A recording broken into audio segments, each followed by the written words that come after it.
বিসমিল্লাহির রহমানির রহিম। প্রিয় শিক্ষার্থীবৃন্দ, আশা করি সবাই ভালো আছো। আজকে আবার আমি হাজির হয়েছি নবম দশম শ্রেণীর গণিত বিষয়ের 16 অধ্যায় পরিমিতি অংশ নিয়ে আমি আজকে আলোচনা করব। এখানে আমি একটা সৃজনশীল প্রশ্ন রেখেছি। প্রশ্নটা হচ্ছে এরকম যে একটি সমবাহু ত্রিভুজের প্রত্যেক বাহুর দৈর্ঘ্য 2 মিটার বাড়ালে এর ক্ষেত্রফল 6√3 বর্গমিটার বেড়ে যায়। ক নম্বর প্রশ্ন বলছি, একটি ত্রিভুজের দুটি বাহুর দৈর্ঘ্য 25 সেন্টিমিটার ও 27 সেন্টিমিটার এবং পরিসীমা 84 সেন্টিমিটার। ত্রিভুজটির ক্ষেত্রফল নির্ণয় করো। খ নম্বরে রেখেছি ত্রিভুজটির বাহুর দৈর্ঘ্য নির্ণয় করো। গ নম্বরে অপর একটি সমবাহু ত্রিভুজের অভ্যন্তরস্থ একটি বিন্দু থেকে বাহু তিনটির উপর অঙ্কিত লম্বের দৈর্ঘ্য যথাক্রমে 6 সেন্টিমিটার, 7 সেন্টিমিটার ও 8 সেন্টিমিটার। ত্রিভুজটির বাহুর দৈর্ঘ্য ও ক্ষেত্রফল নির্ণয় করতে হবে। ওকে, তো শুরু করা যাক।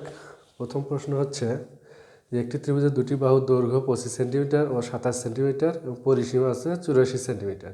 ত্রিভুজটির ক্ষেত্রফল নির্ণয় করতে হবে। এক্ষেত্রে আমাদের ধারণা আছে যদি দুটি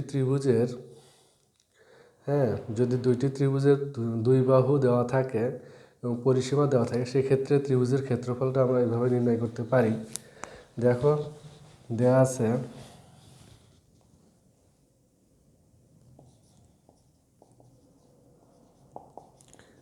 আছে একটি ত্রিভুজের দুটি বাহুর দৈর্ঘ্য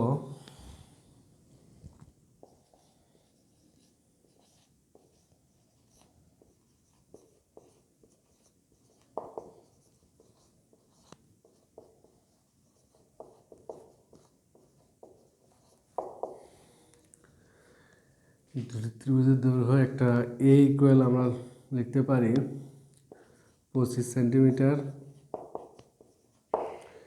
বি ইকুয়াল লিখতে পারি 27 সেন্টিমিটার। আর যেহেতু পরিসীমা 84 সেন্টিমিটার দেওয়া আছে, তাহলে এখান থেকে আমরা তৃতীয় বাহুর দৈর্ঘ্যটাও বের করে নিতে পারি। তো অতএব সি ইকুয়াল অপর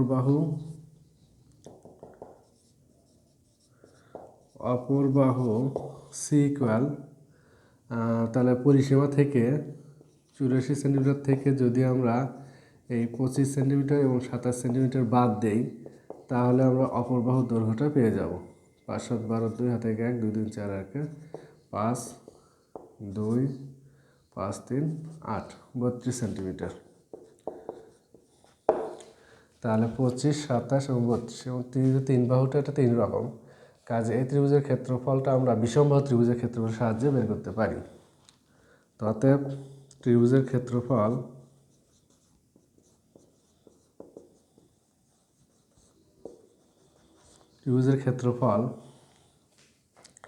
এক্ষেত্রে তোমাদের আরেকটা বিষয় জানতে হবে। এখানে পরিসীমা হচ্ছে 84 সেন্টিমিটার, কিন্তু এখানে ত্রিভুজের ক্ষেত্রফল যেমন বের করব, সেখানে যে আমাদের যে সূত্রটা আছে যে √s into s minus A, S minus B R S minus C, এই ক্ষেত্রে এসটা কিন্তু হচ্ছে অর্ধ পরিসীমা। হ্যাঁ, তো এখানে আমরা এসটা আগে বের করে নিতে পারি যে এখানে অর্ধ পরিসীমা এস ইকুয়াল 84/2 অর্থাৎ 42 সেন্টিমিটার। ওকে, এখন এই মানগুলো আমি এখানে বসায় দিচ্ছি। তাহলে কত হচ্ছে 42 মাইনাস 25, 42 মাইনাস 27, 42 মাইনাস 32। ওকে, তাহলে এখান থেকে আমরা বের করতে পারি 42 গুণন 25 থেকে, তাহলে এখানে হলো 5 7 12 হাতে 1 3 1 1 17, আর এখান থেকে 7 7 7 7 আছে 12 বাকি, 5 7 12 হাতে 1 1 2 3 1 4, আর এখানে হচ্ছে 0 10। তবে আমরা ক্যালকুলেশন করে এখানে বের করতে পারি কত হয়।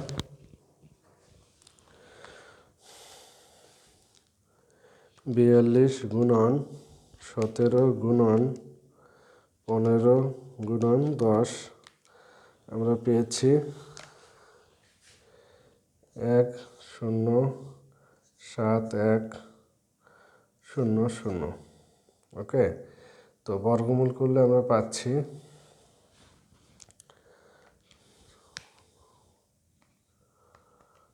বর্গমূল করলে আমরা পাচ্ছি 107,100।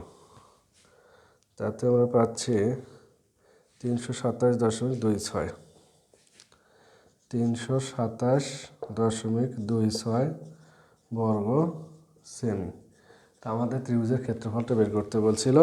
তো এই ছিল আমাদের ক্ষেত্রফল। যারা একটা ত্রিভুজের দুটি বাহু দৈর্ঘ্য দেওয়া ছিল আর পরিসীমা দেওয়া ছিল, সেখান থেকে আমরা তৃতীয় বাহুটি বের করে নিলাম।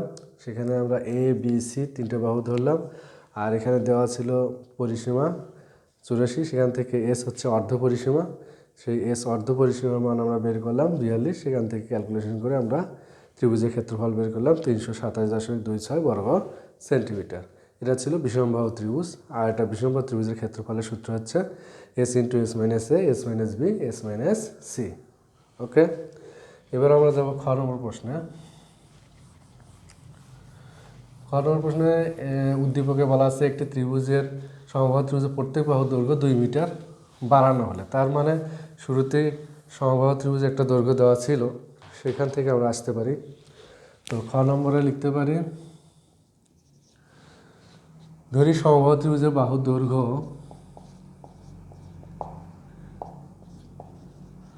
সমবাহু ত্রিভুজের বাহুর দৈর্ঘ্য এ মিটার। অতএব সমবাহু ত্রিভুজের ক্ষেত্রফল, আমরা জানি যে সমবাহু ত্রিভুজের এক বাহু দৈর্ঘ্য জানা থাকলেই তার ক্ষেত্রফল বের করা যায়। তো √3/4 এ স্কোয়ার বর্গ মিটার। যেহেতু প্রশ্নে বলা হয়েছে যে প্রত্যেক বাহুর দৈর্ঘ্য 2 মিটার বাড়ানো হয়েছে, তাহলে প্রত্যেক বাহুর দৈর্ঘ্য 2 মিটার বাড়ালে প্রত্যেক বাহুর দৈর্ঘ্য 2 মিটার বাড়ালে বাহুর দৈর্ঘ্য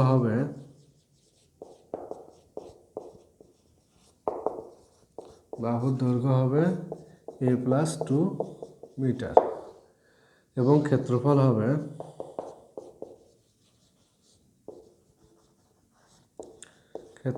হবে কি √3/4 a+2 হোল স্কোয়ার। কারণ 2 মিটার বাড়ানোর পরেও ত্রিভুজটি সমবাহু ত্রিভুজই থাকবে। তো ওখানে বলা আছে যে 2 মিটার বাড়লে ক্ষেত্রফল 6 বর্গ মিটার বেড়ে যায়। তাহলে প্রশ্ন মতে আমরা কথাটা এইভাবে লিখতে পারি যে √3/4 a+2 whole square minus √3/4 a square equal, সেই বৃদ্ধি ক্ষেত্রফলটা আমরা এখানে লিখতে পারি 6√3। তো এখান থেকে আমি √3/4 কমন নিলাম, আর সূত্র অনুযায়ী এখান থেকে লিখতে পারি square plus 4a + 4 minus a square equal 6√3, বা স্কোয়ার কেটে দিতে পারি। তাহলে 4a + 4 ইকুয়াল আমরা এখানে লিখতে পারি 6√3 গুণন 4 /√3, বা 4a + 4 ইকুয়াল √3 কেটে দিলাম 4×6 24, বা 4a ইকুয়াল 24 থেকে 4 বাদ দিলে 20, অতএব a ইকুয়াল 4×5 = 20। তাহলে ত্রিভুজটির বাহুর দৈর্ঘ্য চাওয়া হয়েছিল, তাহলে সেই সমবাহু ত্রিভুজটির বাহুর দৈর্ঘ্য ছিল 5 মিটার। ওকে, এবার আসি আমরা গ নম্বরে। বলছি যে অপর একটি সমবাহু ত্রিভুজের অভ্যন্তরস্থ একটা বিন্দু থেকে 3টে বাহুর উপরেই লম্ব আঁকা হলো।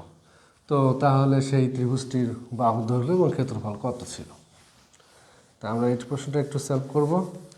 তোমরা মনোযোগ দিয়ে দেখো। তাহলে একটা সমবাহু ত্রিভুজের ভেতরের কোনো বিন্দু থেকে বলা হয়েছে। তো আমরা একটা সমবাহু ত্রিভুজ এঁকে নিচ্ছি। তার অভ্যন্তরস্থ একটা বিন্দু নিতে পারি। এটা ধরো এ বি সি ত্রিভুজ। অভ্যন্তরস্থ একটা বিন্দু থেকে এর উপর লম্ব আঁকা হলো, এর উপর লম্ব আঁকা হলো, এর উপর লম্ব আঁকা হলো। ওকে, সেই লম্বটা বলা হয়েছে যে লম্ব, মনে করো এটা ছিল ও আমরা একটা বলতে পারি ও ই ও এফ আর হলো ও ডি। তো এখান থেকে বলা হয়েছে একটা 6, 7 আর 8 সেন্টিমিটার।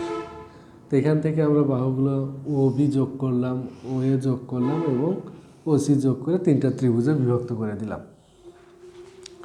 তো আমরা সলভ এভাবে করতে পারি যে মনে করি সমবাহু ত্রিভুজের বাহুর দৈর্ঘ্য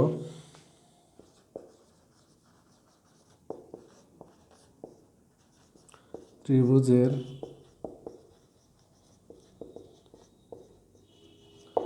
বাহুর দৈর্ঘ্য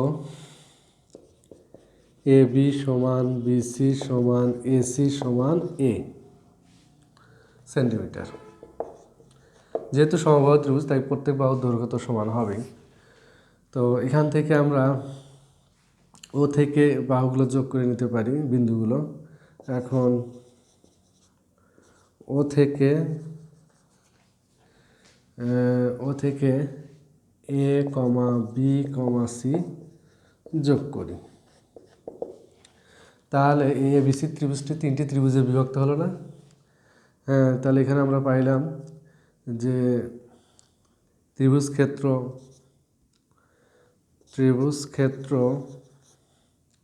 এ বি সি সমান ত্রিভুজ ক্ষেত্র ও এ বি প্লাস ত্রিভুজ ক্ষেত্র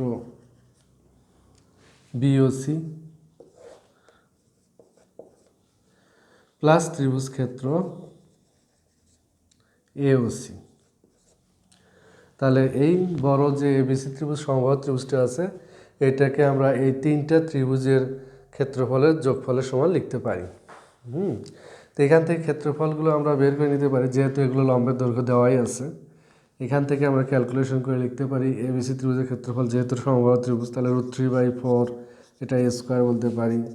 আর এখানে ও এ বি ত্রিভুজের ক্ষেত্রফল আমরা লিখতে পারি হাফ গুণন ও এ বির ক্ষেত্রে এ বিটা কিন্তু ভূমি, হাফ গুণন ভূমি গুণন উচ্চতা প্লাস আবার হাফ গুণন বিওসির ক্ষেত্রে এটাও এ গুণন উচ্চতা হচ্ছে 8 প্লাস আবার এওসি ত্রিভুজের ক্ষেত্রেও হাফ গুণন ভূমি এ উচ্চতা 6। এখান থেকে আমরা ক্যালকুলেশন করে লিখতে পারি 7a/2 প্লাস 4a, এখান থেকে কাটাকাটি করে লিখতে পারি প্লাস 3a। তো এখান থেকে আমরা সলভ করতে পারি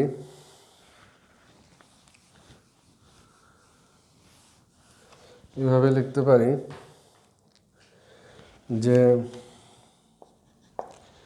4 3 7 এটা আছে 7a/2 plus 7a equal √3/4 a square.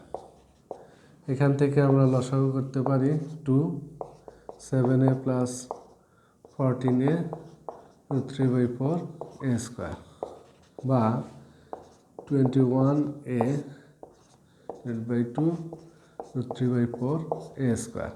এখান থেকে আমরা যে করে হোক এর মান বের করতে চাচ্ছি।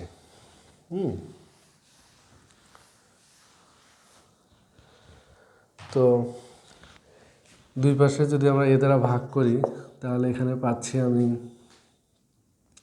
ধরো 21 ইকুয়াল √3/2 ইন্টু এ, 2 দ্বারাও গুণ করছি, বা √3 ইন্টু এ 21 2 42 বা এ ইকুয়াল 42/√3।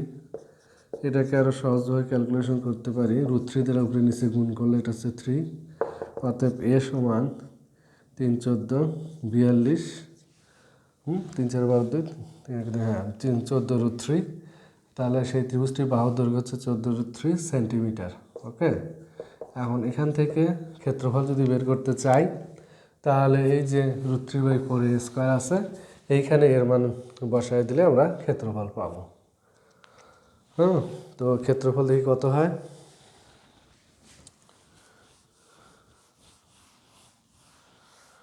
অতএব ত্রিভুজের ক্ষেত্রফল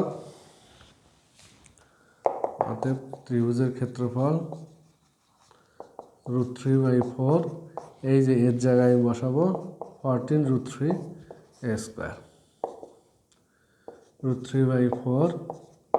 তাহলে এখানে ক্যালকুলেশন কত পাচ্ছি দেখি।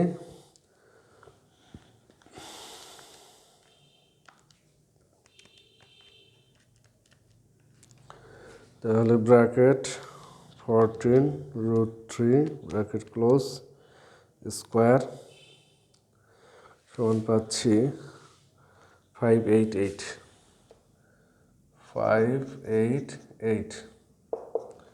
তাহলে ভাগ যদি দেই ভাগ 4, তাহলে হচ্ছে 147 বর্গ সেমি, এটাই রাখতে পারি। তো এই ছিল আমাদের আজকের পরিমিতি অংশের আলোচনা। তা আশা করি সবাই বুঝতে পেরেছ। পরবর্তীতে আবার আমরা পরিমিতির অনুশীলনী আলোচনা করব। তা তোমরা সবাই ভালো থেকো। খোদা হাফেজ।